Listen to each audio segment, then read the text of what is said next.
Oi, amores. Beleza? Tudo certinho? Ó, vamos aprender hoje uma questão de velocidade média, um modelo de questão de velocidade média que tem praticamente em todos os livros de Física 1, tá?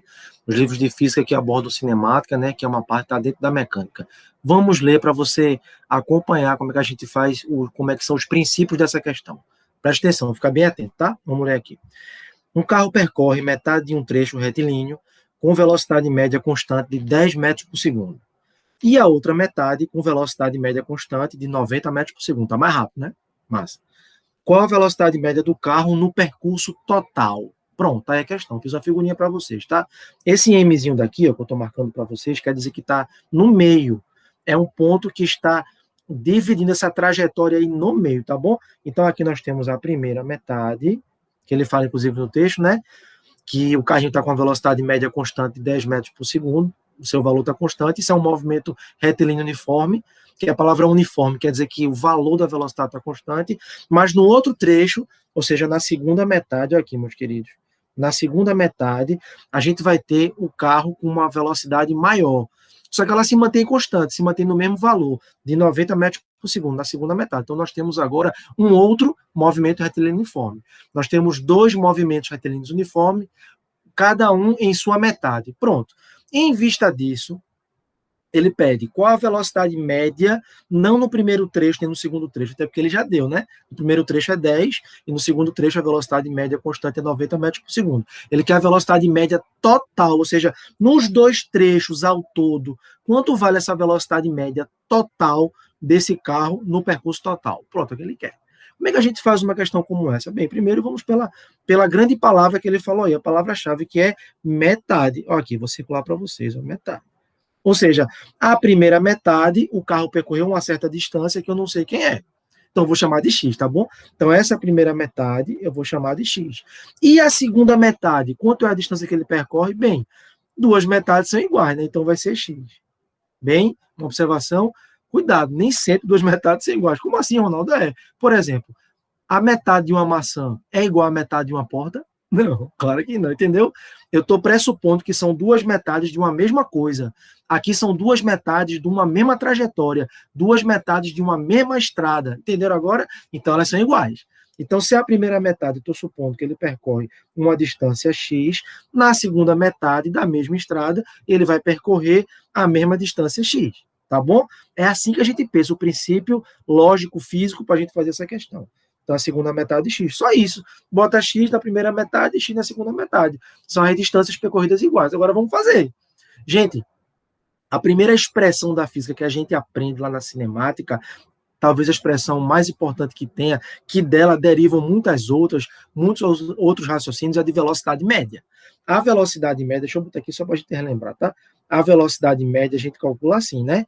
No numerador a gente vai colocar a distância percorrida, o ΔS, a variação de posição, que é a distância entre dois pontos, numa trajetória retilínea, esse ΔS é a distância entre os dois pontos, e embaixo vamos dividir pelo tempo gasto para que o móvel percorra esses dois pontos. Esse ΔS, essa distância, que a gente chama de ΔT, é o nosso intervalo de tempo gasto para percorrer essa distância, tá bom? Pronto. Isso é a velocidade média, não tem o que fazer não. Pega a distância percorrida entre dois pontos e divide pelo tempo gasto que o carro percorre entre esses dois pontos, velocidade média.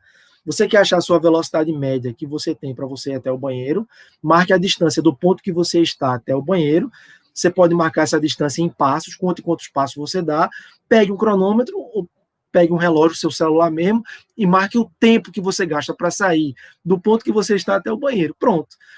Pegue a distância que você encontrou em passos, divida pelo tempo gasto até o banheiro, você vai ter a tua velocidade média até de deslocamento até o banheiro, que vai estar na unidade passos por segundo, já que você utilizou essas unidades. É importante, nas questões de física, a gente observar as unidades que a questão mostra, isso é fundamental, tá bom? Cuidado para não errar a unidade, fique atento nisso. Voltando para a questão, vemos, amores. Então, o que eu preciso fazer para achar a velocidade média total, deixa eu botar aqui para vocês, né? Que é do percurso total, é só eu pegar a distância total percorrida pelo carro, tá bom? Dividir pelo tempo gasto total nesse percurso total pelo carro. Pronto. É a distância total dividido pelo tempo total, né? Pronto. Esse é o raciocínio que eu tenho para encontrar o que a questão está pedindo. Tá bom, pessoal? Não tem mistério nenhum, não. Vamos lá. Primeiro, a distância total é fácil. Eu estou supondo que a primeira metade ele percorreu x, a segunda metade, né? Metade outro x. Então, a distância total, x mais x, que dá... Escutei sua voz, isso, 2x. Então, bota aqui, ó. 2x. Pronto, agora eu preciso encontrar o tempo total. Como é que eu faço para encontrar esse tempo total? Bem, eu vou circular aqui essa parte, o primeiro trecho, a primeira metade, e eu tenho duas informações. Ó. Eu tenho a velocidade média, né, metros por segundo, 10 metros por segundo, e tenho a distância percorrida que eu estou chamando de x. Então, para eu achar o tempo, vou botar aqui, ó, é só isolar o tempo, o ΔT na forma da velocidade média, então o intervalo de tempo vai ficar a distância dividido pela velocidade média. Entenderam? Só isso. Então, quem vai ser o intervalo de tempo que esse carro gasta para percorrer o primeiro trecho, a primeira metade? É fácil. Você pega a distância do primeiro trecho, da primeira metade, e divide pela velocidade média que o carro tem na primeira metade. Pronto. Calculando, fazer aqui embaixo, vai ficar assim, ó. O tempo total vai ser o tempo que o carro gastou no primeiro trecho, que é só pegar a distância do primeiro trecho, que é x, e dividir pela velocidade média constante do primeiro trecho, que a questão diz que é 10 metros por segundo. Vou botar só 10, tá? Subtendo que tá aí as unidades, mas no final eu boto as unidades, tá bom? Mas o intervalo de tempo total é a soma do tempo da primeira metade mais o tempo que o carro percorre na segunda metade. Na segunda metade, o carro percorre uma distância x, é a mesma distância, a outra metade, dividido pela velocidade do segundo trecho, que agora está maior, né? Que é 90 metros por segundo. Então, eu vou botar 90. Está tudo em metros por segundo, já subentendo que as unidades estão aí, tá tão implícitas. Vou fazer o cálculo sem as unidades para ter menos trabalho. Tá bom, pessoal? Espero que eu esteja sendo claro. Vamos lá, vamos somar. Eita, professor, como é que eu acho esse tempo total? Como é que eu faço para somar frações? Eu esqueci, não se preocupe.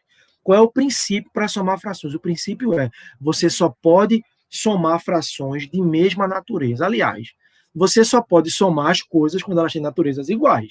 Como assim, Ronaldo? Te explico. Você pode somar maçã com maçã. 2 maçãs mais uma maçã, 3 maçãs, né?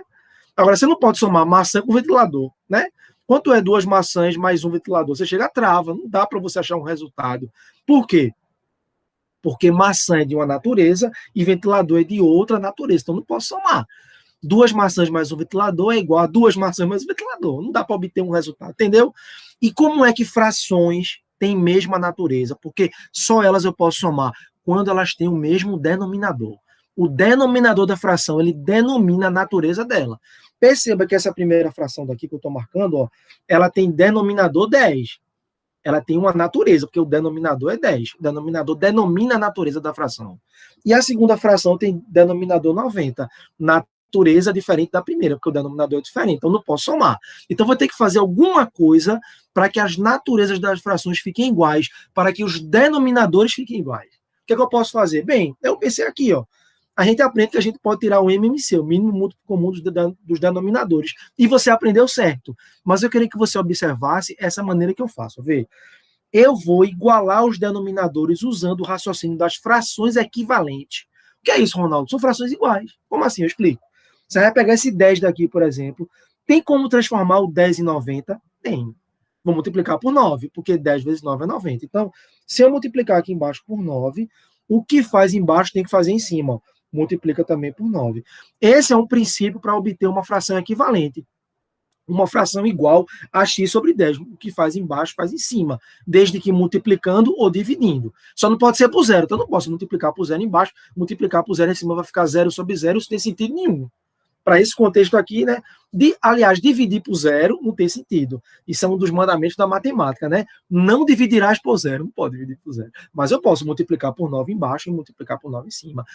Isso eu vou obter uma fração equivalente, uma fração igual a x sobre 10, para poder somar. Tá bom? Acompanha comigo. Olhe para eu fazendo. Vamos lá. X vezes 9, 9x. Olha que legal fazer assim.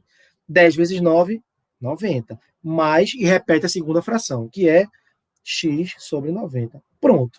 Agora eu posso somar? Posso. Os denominadores são iguais, as frações têm a mesma natureza, eu posso somar. Some. Vai ficar assim, ó. 9x sobre 90 mais x sobre 90 vai dar 10x sobre 90. Entendeu? Repete o denominador, que é igual agora, e soma os numeradores. Então, eu posso simplificar 0 com 0. Ficou x sobre 9. Pronto. Esse é o tempo total que o carro gasta para percorrer os dois trechos, as duas metades. Pronto, agora acabou a questão. Eu tenho a distância total, que eu já botei aqui, que é 2x, e vou substituir aqui no tempo total, que nós encontramos fazendo os cálculos aqui, que dá x sobre 9. Pronto. Então, eu tenho aí uma divisão de duas frações. E tem, Ronaldo? Tem, vê se você me entende. Puxa uma setinha para cá. Ó. Eu tenho 2x sobre 1 em cima, né? Quando você não tem denominador, subentende que é 1. E embaixo eu tenho x sobre 9. Professor, como é que resolve isso? Vamos lembrar? Você repete a primeira fração, a de cima, 2x sobre 1, e multiplica pelo inverso da de baixo, que é x sobre 9, invertendo, vai dar 9 sobre x. Olha que lindo. Viu que não depende desse x, porque o x vai cancelar, ó. Vou cancelar esse x daqui com esse x daqui. Está em cima e está embaixo na multiplicação, eu posso cancelar. Então sobrou o quê? 2 vezes 9, 18, dividido por 1, 18. Resposta, vou botar aqui embaixo. Ó. A velocidade média total vai ser 18 já ia botar quilômetros por hora, mas a gente tem que ver as unidades que estão na questão. Na questão, as velocidades não estão em metros por segundo e metros por segundo, então o seu resultado tem que ser em metros por segundo, para ficar coerente com a análise dimensional, que é a análise das unidades. Cuidado com isso, gente. Eu já ia errar aqui, então deixa eu apagar. Apagando aqui esse K, voltando, vai ser 18 metros por segundo, de acordo com as unidades da questão. Tá bom, pessoal? Não é fácil. Tem mistério não, você pode fazer sempre assim. Falou em metade, você pode botar um x de um lado, x do outro. Se você tivesse falado assim, ó, dois trechos, né? Aí tem dois trechos, mas se você tivesse falado assim, dois trechos em que uma parte é o dobro da outra. Aí numa parte eu ia colocar 2x, a parte que é o dobro da outra, e na outra a distância eu ia colocar x. E ia fazer os cálculos do mesmo jeito, seguindo os mesmos passos, achando o tempo total, que é só somar o tempo do primeiro trecho mais o tempo do segundo trecho, vai somar as frações, tem que igualar os denominadores para poder somar, né? Para que as naturezas sejam iguais, como eu expliquei antes, e fazer a questão sempre do mesmo jeito. Eu acho que essa é uma boa dica, é uma boa questão que aparece em todos os livros de física, de mecânica, de cinemática, tá bom? Eu espero ter ajudado. Muito obrigado pela sua atenção. Continue estudando. E estudando pelos princípios, entendendo passo a passo. Isso é que é o lindo do estudo, do conhecimento, para você obter pensamento crítico, né? Uma análise crítica do que te cerca. Vale a pena estudar, sempre vale a pena estudar. A física é linda. Valeu, pessoal, até a próxima. Beijão para vocês, abraço, tchau.